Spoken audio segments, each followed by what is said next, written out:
Il referendum è stata un'opportunità dal mio punto di vista. Io non ho problema a dire che ho votato sì e speravo che ci fosse un'altra risposta,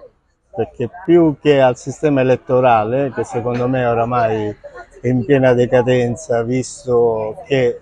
la metà della popolazione non vota,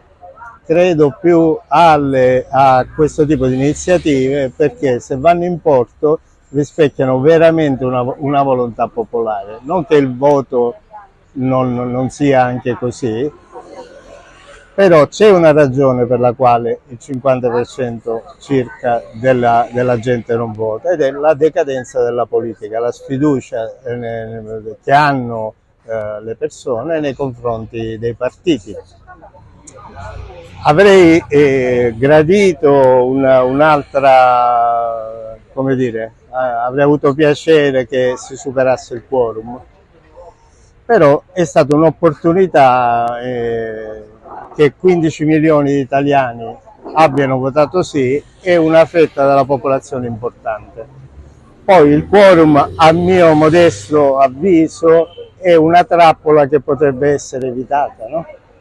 Perché non è detto che il 50% più uno, visto che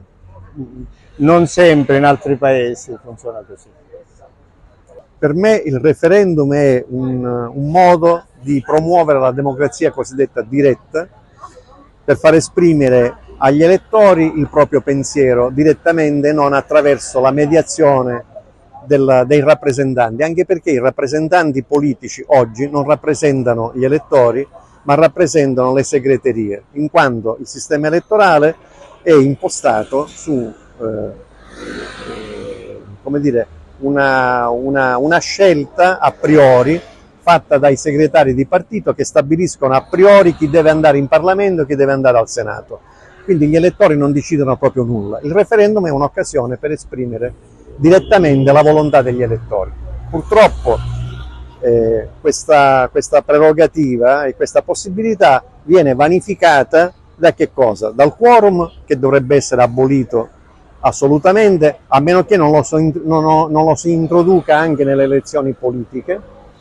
e quindi le elezioni politiche dovrebbero essere valide solo quando vanno a votare il 50 più 1 degli aventi diritto, perché di questo passo si andrà a un sistema di tipo americano dove quando va bene vota il 30-35% degli aventi diritto, e quindi si eleggono dei parlamenti che rappresentano una minoranza degli elettori.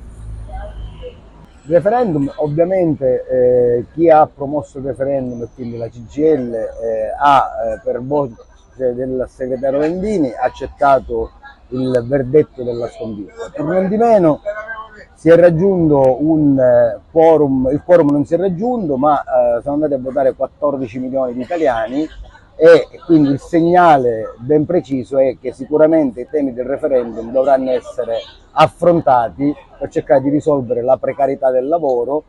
la sicurezza nei luoghi di lavoro e ovviamente il quinto quesito sulla cittadinanza, cercare di capire come trovare una soluzione relativamente alle persone immigrate o migranti che si ritrovano nella carambola del permesso di soggiorno, della cittadinanza, e che questo li porta a essere oggetto di ricatti e quindi essere sfruttati nell'ambito del lavoro, e questo implica il fatto anche che possibilmente determinate tutele sul lavoro vengono meno, a maggior ragione perché appunto non sono messi in regola.